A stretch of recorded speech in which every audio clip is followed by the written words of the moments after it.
할렐루야. 하나님의 은혜가 우리 가운데 함께하기를 예수의 이름으로 축원합니다. 함께 인사하겠습니다. 반갑습니다. 환영합니다. 사랑합니다. 축복합니다. 1961년 4월 12일 냉전시대 때 자유진영이라고 하는 서방 국가들이 충격을 받아요.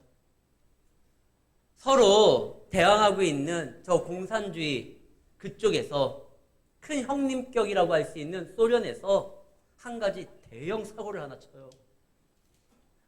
처음으로 사람을 태워서 지구 궤도를 돌 수 있는 우주 비행에 성공을 합니다. 유리 가간이라는 사람이 최초의 우주인으로 우주 비행에 성공했어요. 이것에 대해서 충격을 받아가지고 그 케네디 대통령이 우리는 60년대가 끝나기 전까지 달에 사람을 보내겠다. 이게 여기에서 나왔던 거예요. 그리고 실제로 69년도에 닐 암스트롱이 그 달 표면을 밟게 되죠. 어쨌든 이 61년도에 그 유리 가가린이 처음으로 우주로 나아가 비행에 성공하고 도착을 합니다. 그리고 그가 이런 말을 해요. 내가 우주로 가보니까 하나님은 존재하지 않는다. 그를 볼 수가 없었다. 공산주의는 하나님을 인정하지 않습니다. 종교는 정신의 마약이라고 해서 박멸하려고 해요. 그러니까 공산주의자들이 이 유리가간의 증언을 선전수단으로 하나님은 존재하지 않는다 이야기를 하죠. 이 말을 들었었던 20세기 최고의 기독교 변증가라고 하는, 우리에게는 반지의 제왕이라는 그 판타지 소설의 작가예요. 죄송합니다. 반지의 제왕은 돌킨이고 나니아 연대기를 쓴 이 C.S. 루이스가 이렇게 말을 해요. 어느 날 햄릿이 다락방에 올라갔는데 섹스피어를 본 적이 없다. 그렇다고 하면 섹스피어가 존재하지 않는 것이냐? 작가는 작품에 자신의 이름이 등장하지 않는다 할지라도 그 작품으로 자신을 드러낸다. 하나님은 우주에 갇힌 분이 아니다. 그러나 하나님이 창조한 모든 것으로 인하여 하나님이 살아계심을, 하나님이 일하심을 드러내는 것이다. 오늘 본문에 보면 과연 하나님이 살아계시는지, 그리고 그 하나님이 지금 이스라엘 백성들을 기억하고 그들을 인도하시는지, 그거에 대한 의문을 갖고 있는 자들에게 하나님이 자신은 살아있고 지금도 일하고 있음을 표적을 통해서 보여주려고 합니다. 모세에게 세 가지 표적을 보여주죠. 모세가 질문을 하거든요. 하나님, 이스라엘 백성들이 내가 하나님이 보낸 자라는 것을 어떻게 믿습니까? 하나님이 저에게 나타났다라는 것을 어떻게 저들로 하여금 믿게 합니까? 이 표적을 보여줘라. 그 표적이 세 가지예요. 하나는 지팡이가 뱀이 된 거. 두 번째는 멀쩡했던 손이 나병이 들고 다시 깨끗해지는 거. 세 번째는 나일강의 그 물을 바닥에다가 부으면 피가 된다라는 거. 오늘 이 세 가지 표적으로 하나님께서 이 본문을 읽고 있는 오늘날의 우리에게 무엇을 말씀하시는지를 한번 살펴보려고 합니다. 먼저 모세가 질문을 합니다. 저들이 믿지 못하면 어떻게 할까요? 이거는 모세의 두 번째 질문이에요. 첫 번째 질문이 뭡니까? 가라 모세야. 바로의 손에서 내 백성을 이끌어내라. 그때 모세의 첫 번째 질문은 내가 누군데요? 어찌 이 큰일을 합니까? 내가 누구라고요? 그때 하나님이 너는 누구다라가 아니라 내가 너와 함께한다. 그리고 너와 함께하는 나의 이름은 스스로 있는 자다. 이렇게 알려줘요. 이 모세가 그 이야기를 꼭 그래요. 나를 보내신 이가 하나님인 줄 저는 그 음성도 들었고 당신의 이름도 알았고, 그러나 오늘 1절 말씀입니다. 모세가 대답하여 이르되 그러나 그들이 나를 믿지 아니하며 내 말을 듣지 아니하고 이르기를 여호와께서 내게 나타나지 아니하셨다 하면 어떻게 합니까? 우리는 큰 두려움을 가지고 있습니다. 이 두려움의 얼굴은 두 가지예요. 어떠한 일을 할 때 과연 내가 준비가 됐을까? 내가 이 일을 감당할 수 있을까? 근데 이것이 주변에 나와 함께한다라는 사랑하는 지인들을 통해서 그래, 나 할 수 있을 것 같아. 비록 준비는 부족하지만 최선을 다했고 나를 응원하는 자들이 있으니 할 수 있을 것 같아. 근데 거기에서 끝나지 않아요. 또 다른 두려움이 있어요. 그래, 나는 이 일을 하려고 하는데 사람들의 반응이, 내가 이 일을 했을 때 저들이 나를 비웃거나 나를 조롱하면 어떻게 하지? 아이들이 유치원 때 학예의 발표를 통해 가지고 무대에 씁니다. 막 두려워요. 어떻게 서야 될지 모르겠어요. 그때 부모님과 선생님이 응원을 합니다. 걱정하지 마. 아빠가 보고 있을게. 엄마가 응원하고 있을게. 선생님이 함께 할게.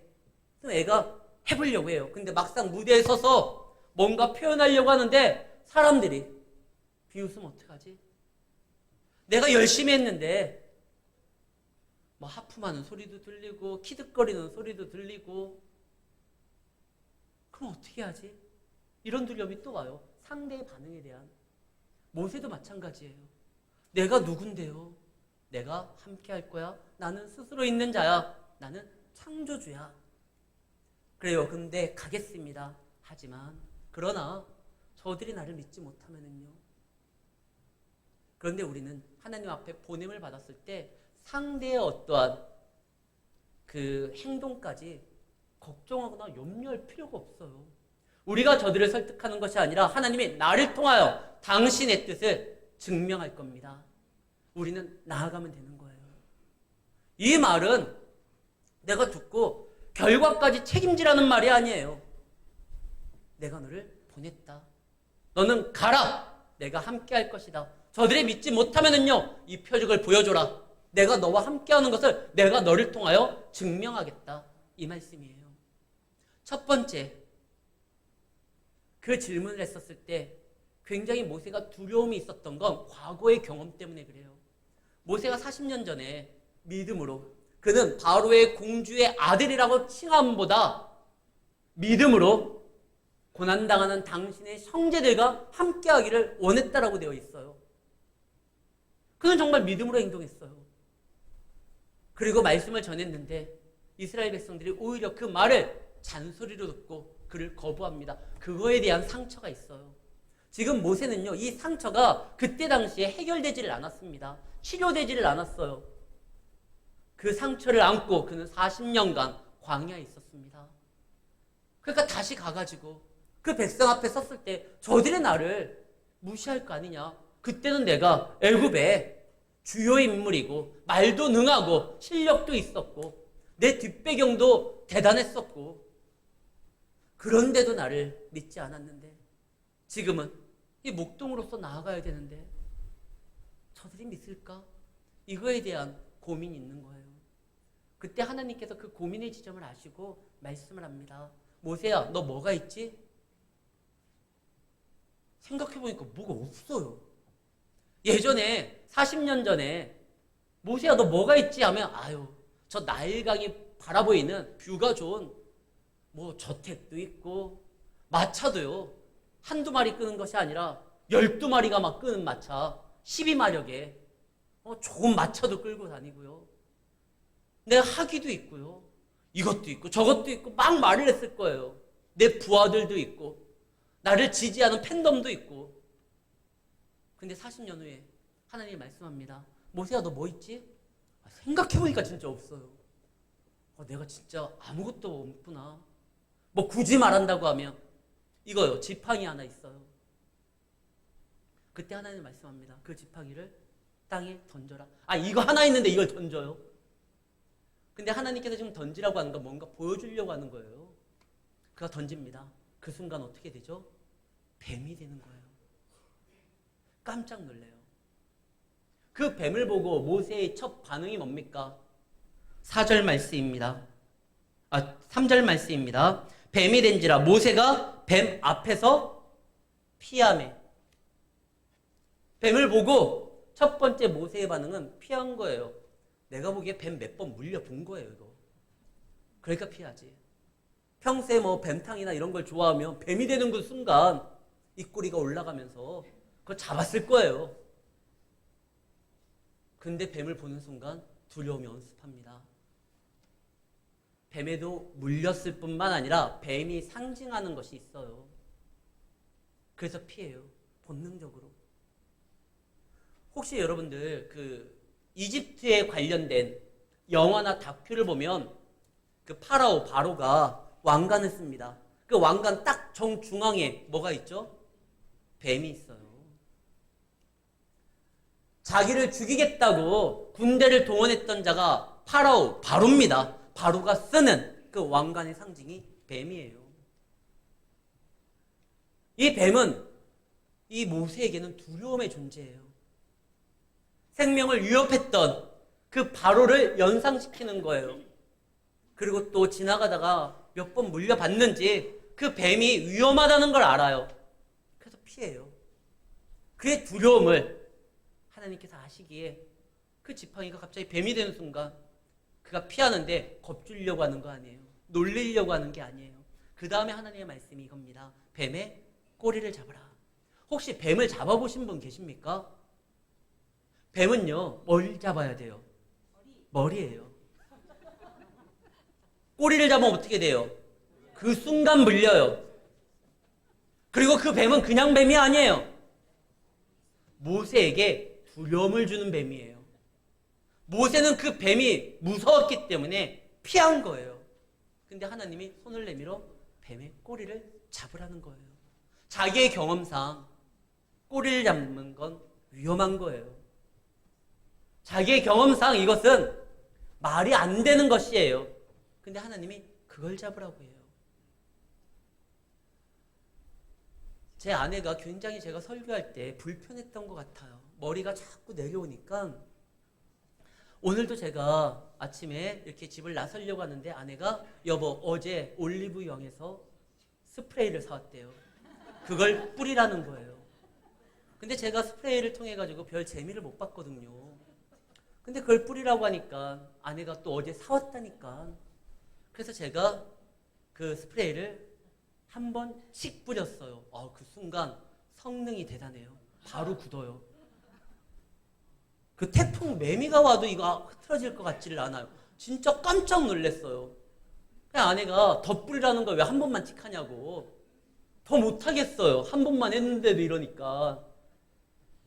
그래가지고 제가 내 경험상 스프레이는 막 취취 뿌려야 되는데 얘는 정말 강렬해요. 잘 안 쓸 것 같아요. 왜냐하면 제 스타일이 아니에요. 제 경험에는 비추어 보면은 이게 별로 잘 안 될 것 같은데 아내의 말을 듣고 하니까 강렬해요. 근데 제 스타일이 아니기 때문에 아마 다음 주부터는 안 쓸 것 같아요. 그런데요, 하나님께서 지금 모세에게 꼬리를 잡으라고 합니다. 자기 경험상 이거는 말이 안 돼요. 하나님 이거는 제 스타일 아닙니다. 아니요, 이건 스타일의 문제가 아니라 이건 진리에 관한 거예요. 생명에 관한 거예요. 하나님의 말씀이에요. 이거는 나의 어떤 취향에 관한 게 아니에요.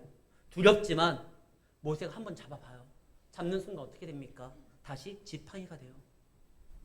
만약에 이 뱀을 보고 아니요 하나님 내가 뭐 잘못 들은 거겠지. 머리부터 깨야 되겠습니다. 저 바로를 연상시키고 떠올리게 하는 내가 뱀만 보면 이가 갈립니다. 어디에서 바위를 갖고 와서 뱀을 딱 머리를 깼으면 어떻게 돼요? 지팡이로 돌아와도 그거 못 써요. 근데 하나님께서 꼬리를 잡으라고 하니까 잡는 순간 다시 그것이 자신의 손에 맞는 지팡이인데 이제는 예전 지팡이가 아니에요. 하나님의 말씀에 따라 변화된 지팡이인데 이 지팡이가 어떻게 됩니까? 나중에 모세가요, 이 지팡이를 가지고 나아갔을 때 홍해가 갈라져요. 이 지팡이로 반석을 쳤을 때 생수의 물이 터져 나와요. 이 지팡이를 의지하고 바로 앞에 나아갔을 때 바로가 두려워합니다. 우리의 경험상이 아니라 주님의 말씀에 따른 거예요. 그리고 하나님께서는 우리에게 말씀하실 때 너 얼마나 많이 준비됐느냐가 아니에요. 너 가진 게 뭐야? 지팡이입니다. 야, 그거 곤란한데. 내가 너를 쓰려고 하면 야, 지팡이 일단 무기 좀 모아보자. 야, 일단 군대 좀 모아보자. 야, 일단 뭐 네가 이 일을 감당하기 위해서 뭐 학위를 좀 따와야 되겠다. 이 말씀 안 해요. 왜? 하나님 편에 준비가 되어 있거든요. 너 가진 게 뭐야? 이겁니다. 왕하 4장에 보면은요, 엘리사 때 굉장히 큰 어려움을 겪고 있는 과부가 등장을 합니다. 그때 엘리사가 그런 말을 해요. 아니 그렇게 어려웠으면 선지 생도에 안 해요. 그렇게 어려웠으면 진작 말을 하지. 걱정하지 마라 하면서 자기 주머니를 막 털고 이러지 않고 뭐라고 합니까? 너희 집에 뭐가 있냐 물어봐요. 기름병 하나 있다는 말을 하죠. 그걸 가지고 와서 동네 사람들에게 다 빌리게 한 다음에 그것을 부어봐라. 하나님은요, 우리가 가진 것을 통하여 일하고자 하십니다. 왜 그러냐면 우리에게 허락된 그동안의 삶을 하나님께서 인정해 준다라는 거예요. 그냥 버려진 인생이 아니라. 그리고 얼마든지 우리가 가진 것으로 제자들에게 말합니다. 너희가 줘라. 우리가 뭘 줘요? 우리가 가진 건 이 어린아이의 도시락밖에 없습니다. 그거면 됐다. 그거를 통해서 일하셨어요. 하나님은 내가 가진 거, 내 시간이, 내가 이제 좀 나이도 많고 이제 과거와 같지 않습니다. 근데 지금 그 순간에 그 경험과 그동안에 있었던 하나님을 아는 지식을 통해서 하나님은 얼마든지 일할 수 있습니다. 내가 가진 거, 예전에는 정말 잘 나갔을 때는 나를 따르는 사람들도 많았고 내가 가진 것도 정말 풍성했었는데 이제는 하나님 아무것도 없습니다. 이거밖에 없습니다. 지팡이밖에 없습니다. 요 도시락밖에 없습니다. 이 기름병 하나밖에 없습니다. 이것을 가지고 과연 뭐에 쓰겠습니까? 근데 하나님이 그거를 통해서 일하셨어요. 그것을 통해서 바로를 무릎 꿇게 만들었고 그들이 가야 되는 길에 바다에도 길을 내셨어요. 사랑하는 성도 여러분, 우리가 가진 거 초라한 게 아니라 우리가 가진 게 주님께서 쓰신다고 하면 그것이 능력입니다.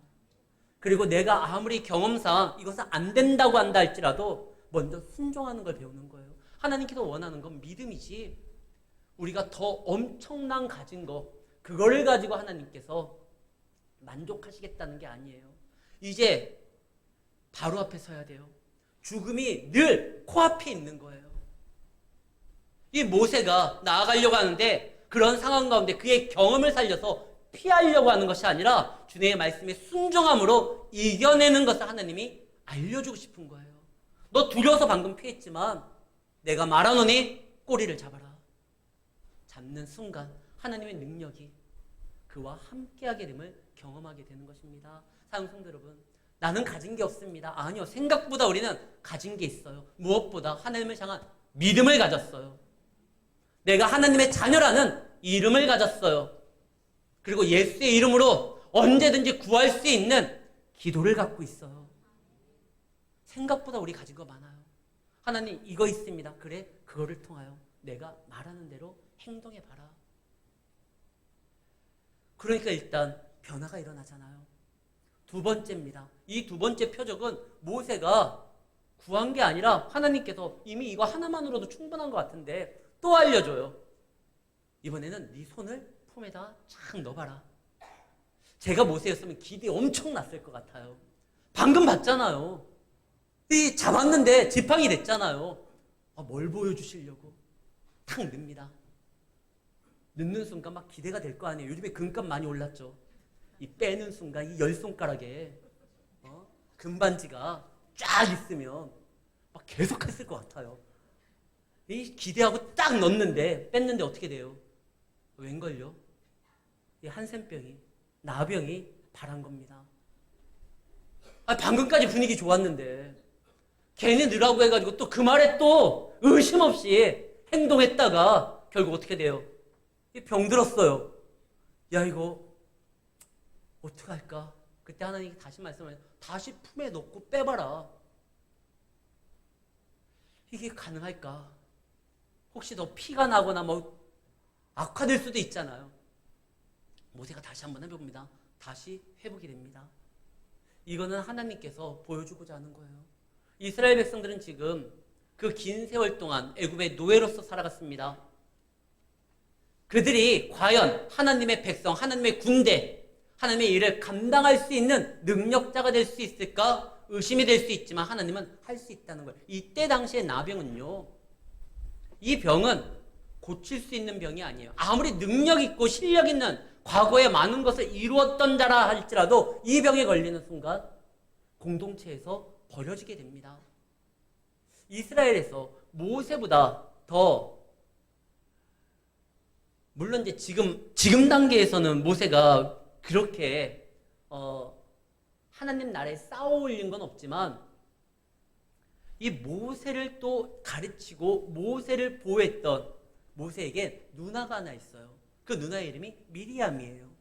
모세가 나일강에 띄워졌었을 때 그것을 끝까지 목격하고 일의 상황의 진행을 확인한 다음에 공주가 그 아이를 건졌을 때 노예 출신으로 왕족에게 감히 다가가 제가 유모를 구할까요? 미리암 굉장한 거예요. 이 믿음의 사람이에요. 그리고 실제로 미리암은 나중에 출애굽한 다음에 어떻게 됩니까? 하나님의 선지자로서 말씀을 전하는 예언자가 돼요. 근데 그 예언자 미리암이 어떻게 돼요? 나병에 걸린 적이 있어요, 한번. 그가 해놓았던 것이 엄청나다 할지라도 나병에 걸리는 순간 그는 집 밖에 나가야 됩니다. 공동체 안에 들어올 수가 없어요. 나중에 그가 다시 회복된 다음에 들어오는 거예요. 나병은 그렇게 심각한 거예요. 그러나 그 심각한 것도 하나님께서 얼마든지 회복시킬 수 있다는 걸 보여주는 겁니다. 모세야, 그 너희의 상식으로는 지금의 어떠한 의료 기술로는 고칠 수 없는 그거라 할지라도 내 말에 순종한다고 하면 내가 보여주겠다. 이것이 가능하다라는 거예요. 왜 이 두 표적을 보여줬을까? 한 가지만 더도 충분하잖아요. 그런데 한 가지 기적뿐만 아니라 여러 가지를 통하여 하나님의 다양한 모습을 알려주고 또한 믿게 하기 위함입니다. 오늘 말씀이 뭐예요? 이 지팡이가 되는 표적을 보면서 하나님께서 원하는 바는 5절 말씀, 믿게 하려 함이라. 근데 혹시 이걸 가지고 믿지 못하는 사람들이 있어요. 그런 사람들에게는 다시 품에 손을 넣어라. 이것이 표적이 되어 첫 번째 믿지 않는다고 하면 이걸로 다시 믿으리라. 8절, 나중 표적의 표징은 믿으리라. 하나님께서는 다양한 방법을 동원하십니다. 왜?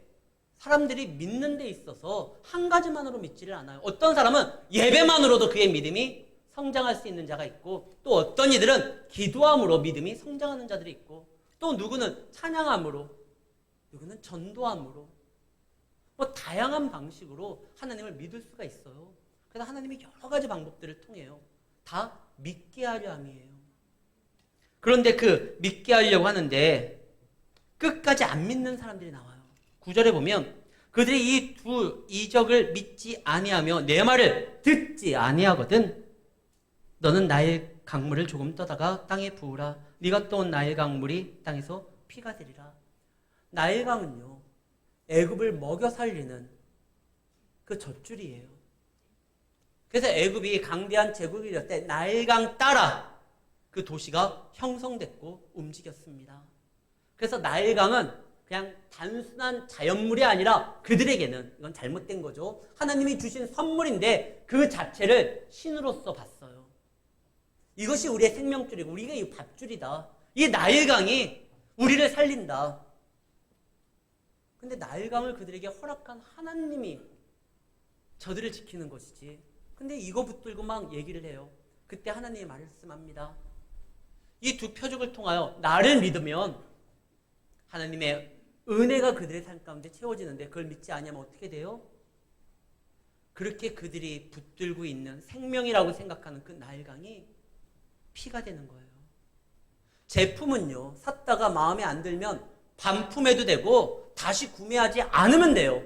그러나 복음은요, 나하고 맞지 않는다고 해서 거부하거나 그것을 외면하면 그 상태에서 끝나는 것이 아니라 그것이 심판이 돼요. 우리는 심판 가운데 있거든요. 이 복음은 내가 들어도 되고 안 들어도 되는 말씀이 아니라 반드시 들어야 되는 말이에요. 근데 이 복음의 때가 때로는 하루 이틀 걸리지 않을 때가 있어요. 제가 지난번에 금요일 설교였나? 조지 밀러에 대해서 이야기를 했을 거예요. 그는 그의 삶에 있어서 평생에 5명의 친구들을 위하여 기도했습니다. 첫 번째 친구는 기도한 지 얼마 안 돼서 몇 개월 후에 예수를 믿게 됐고, 두 번째, 세 번째 친구는 5년이 걸려요. 네 번째 친구는 23년이 걸려요. 그런데 마지막 5번째 친구는 그를 위하여 52년간 기도를 했는데 그가 돌아오질 않아요. 그러다 결국에 마지막에 조지 밀러가 죽은 다음에 그의 장례식에 찾아와가지고 그 장례식에 찾아와서 자기를 위하여 52년간 쉬지 않고 기도했다는 조지 밀러의 이야기를 듣고 그가 그때 마음문이 열려서 하나님을 믿기 시작하고 그 이후부터 간증 집회 때 내가 바로 52년간 내 친구 조지 밀러가 기도한 결과로서 예수 믿게 된 사람이다 라는 말을 했다고 합니다. 실제로 그래요. 내가 빨리 전에서 내 가족이 빨리 믿었으면 너무 좋겠어요. 근데 그러지 않을 때가 있어요. 그래도 기도를 포기하면 안 돼요. 기도는 들으시는 하나님이 우리의 기도를 외면하지 않고 반드시 그 기도를 통해서 일하시게 됩니다. 요한계시록 성도의 기도는 하나님 앞에 금대접 안에 놓여 있어요. 가장 귀하게 여겨진다는 거예요. 그리고 그 기도가 응답됨으로 인하여 하나님의 나라가 완성되는 장면이 보여집니다. 기도를 쉬지 마세요. 제가 금요예배 때, 이것도 또 금요예배 때 얘기했던 거네요. 제가 교구 사역을 했었을 때 부목사로 한 권사님이 길을 잃어가지고 순간 방향을 잃어서 돌아가신 적이 있어요. 골프장에서. 그 밤새 그 겨울이어가지고 거기에서 아무튼 돌아가셨어요. 그리고 그분의 장례를 인도를 합니다. 제가 교구 담당이니까요. 거기에서 입관 예배를 드리고 발인 예배를 드렸어요. 근데 그 권사님에게는 자녀가 7명이었거든요. 그 중에 아들이 믿지를 않아요. 끝까지. 근데 그때 장례식 때 제 어머니 장례식이니까 원치 않아도 어디에 있어야 됩니까? 예배 자리에 있어야 돼요. 그 어머니가 그렇게 얘기해도 교회 안 나왔던 그 자녀가 어머니 장례식 때문에 그 예배 자리에서 말씀 앞에 서게 됩니다. 그리고 예배가 끝나고 그 다음에 발인 예배까지 끝나고 장례가 끝난 다음에 그 아들이 그런 말을 한 적 있거든요. 목사님, 제가 이제 교회 나가겠습니다. 그 권사님의 기도는요, 이루어지지 않은 게 아니에요. 그의 죽음이 오히려 아들을 예배 앞에 쓰게 만들었고 그때 복음이 또 들어갔어요. 기도하는 것은 결코 헛된 일이 아니하고 반드시 이루어지는 일이에요. 하나님께서 말씀합니다.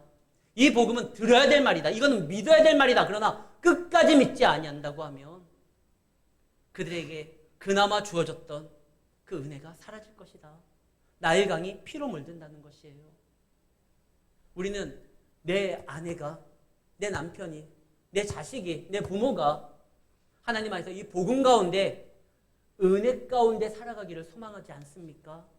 그래서 기도해야 돼요. 전해야 돼요. 이 복음을 거부하는 자에게는 심판이 있어요. 그러나 낙심하지 말아야 될 것은 우리가 먼저 예수를 믿고 알고 저들을 위하여 기도한다고 하면 저들의 이름이 이미 우리의 기도를 통해서 하나님 앞에 나아갔습니다. 어떻게 이루어질지는 몰라요. 실제로 나중에 모세가 어떻게 합니까? 이스라엘 백성들이 지지리도 말을 안 들어요. 그때 모세가 이런 말을 하죠. 하나님, 저들을 칠 바에 차라리 제 이름을 생명책에서 거두어 주십시오. 저들 살려야 됩니다. 하나님 그 모세의 기도를 통해서 그들을 다시 포기하지 아니하고 인도합니다. 기도는 그렇게 강렬한 힘이 있어요. 그리고 하나님께서 우리 보고 그 기도를 하라고 또 말씀하셨어. 너는 내게 부르짖어라. 내가 응답하겠고. 이 모세가 이 말을 듣습니다. 그리고 나아가려고 합니다. 그런데요, 사실 이 표적 3가지를 보여주려고 하잖아요. 아까도 말했지만 한 가지만 충분한데 여러 가지 단계를 통해서 믿는 사람들이 있으니까 다양한 옵션을 만들어 놓으셨습니다. 그런데 이 모든 것을 통해서 하나님이 정말 믿게 만들려고 하는 자가 누굽니까? 모세예요. 모세가 먼저 이것을 믿고 확신이 돼야지만 자기가 알고 있는 하나님을 백성에게 전할 수 있거든요. 정말 하나님이 그 어떠한 순간에도 하나님의 말씀만을 믿고 바라보고 붙들게 만들고 싶었던 건 먼저 모세였어요. 우리가 잘 알고 있는 그 여리고성 있잖아요. 여리고성이 무너질 때 며칠이 걸리죠? 7일이 걸립니다. 하루에 한 바퀴, 마지막 7째 날은 7바퀴, 총 13번을 돕니다. 근데 이상하지 않아요? 그 성벽이 뭐 얼마나 대단하고 단단하기에 그거 무너뜨리는데 13바퀴를 돌아야 되고 7일이 걸립니까? 하나님이 한 번 후하면 날아가는 거잖아요. 세상을 창조도 6일에 끝냈던 분이잖아요. 근데 그 성벽 하나 무너뜨리는데 뭐 이렇게 오래 걸려요? 이스라엘 백성들에게 말을 합니다. 너희가 성벽을 돌라. 근데 돌 때 그냥 돌지 않아요. 그들 앞에 먼저 누가 나갑니까? 제사장들이 법궤를. 이 법궤가 왜 법궤냐? 그 안에 하나님의 말씀이 들어있어서 법궤 혹은 언약궤, 증거궤라고 해요. 그 말씀을 바라보고 나아가라는 거예요. 성을 무너뜨릴 때 그동안의 경험에 따르면 먼저 약한 부분이 어디인지를 알아내고 거기를 집중적으로 공략해가지고 그 벽을 타고 넘어가서 문을 열어야지만 성을 정복하는 거거든요. 근데 하나님은 그냥 돌래요. 이해가 되지 않아요. 근데 돌아요. 둘째 날도 돌아요. 셋째 날도 돌아요. 그래, 3, 4번이니까. 근데 돌면서 옆을 보니까 성벽이 어떻습니까? 무너질 것 같지 않아요. 하루, 이틀, 3일, 시간이 지남에 따라 성벽의 상태가 뭔가 무너질 것 같은 조짐이 보여야 되잖아요. 멀쩡해요. 7일째 7바퀴 돌 때까지도 멀쩡해요. 그리고 그들이 다 완수한 다음에 하나님 안에서 소리를 지를 때 그때 무너지잖아요. 하나님이 정말 무너뜨리고 싶었던 건 여리고 성벽이 아니에요. 그동안 하나님의 말을 하면 수만 가지의 이유를 대고 불평을 했었던 저들의 완악한 마음, 하나님 앞에 단단히 굳어졌던 마음. 성경에는 이스라엘 백성들을 뭐라고 합니까? 목이 곧은 백성이라. 자기의 주장을 굽히지 아니하고 끝까지 하나님 앞에 할 말 다 하려고 했던, 순종하지 않았던 그들의 마음을 무너뜨리고 싶었던 거예요. 이제 하나님의 말씀하면 아니 이거 안 될 것 같은데요. 성벽을 무너뜨리는데 왜 돕니까? 근데 그게 주님의 말씀이라면, 우리가 모르는 길을 내시는 분이라고 하면 돌아요. 40년 동안 훈련시켜서 하나님이 정말 무너뜨리고 싶었던 하나님에 대한 불신앙의 마음을 이제 하나님이 여리고 성벽을 통해 가지고 보여주는 거예요. 해보니까 되는 거예요. 그때부터 이스라엘 백성들이 승리하기 시작합니다. 여호수아 때 이 성벽이 무너지고서부터 어떻게 됩니까? 이스라엘 백성들은 진격해요. 그리고 약속의 땅을 차지하기 위해서 늘 승리하게 돼요. 사랑하는 성도 여러분, 하나님이 이 말씀을 주신 건 먼저 우리로 하여금 믿게 만들려고 하는 거예요. 여러분들이 가진 건 뭡니까? 그러나 그것이 하나님 앞에 내어놨을 때 능력의 지팡이로 다시 내 손에 붙들리게 됩니다. 가망이 없을 것 같았던 나의 삶의 무너진 부분이 하나님으로 인하여 다시 회복이 됩니다. 우리가 그 하나님을 믿고 나아갈 때 세상은 우리를 두려워해야 돼요. 우리가 세상을 겁낼 것이 아니라 세상이 우리와 함께하는 하나님을 두려워하고 그 하나님의 말씀에 귀 기울여야 됩니다. 우리는 그분을 증거하는 자들이에요. 우리가 이제 곧 세상의 표적입니다. 하나님이 살아계심을. 하나님 나에게 표적을 이미 충분히 보여주셨어요. 말씀 앞에 서는 것이 진리라는 거 우리가 알기 때문에 지금 이 시간 이 자리에 있는 거 아닙니까? 여러분들 자신이 말씀을 통하여 여러분들에게 전하는 모든 내용들이 우리에게 하나님이 살아계심을 증거하고 있습니다. 이제 그것을 저들에게 보여야 돼요. 저들은 몰라요. 우리를 통해서 저들에게 하나님을 드러내고 나타냄으로 인하여 내가 속해 있는 모든 곳도 하나님의 은혜로서 채워지는 그러한 삶을 살아가는 여러분들의 가정이, 여러분들의 일터가 하나님의 복된 은혜가 넘쳐나는 곳이 되시기를 예수의 이름으로 축원합니다.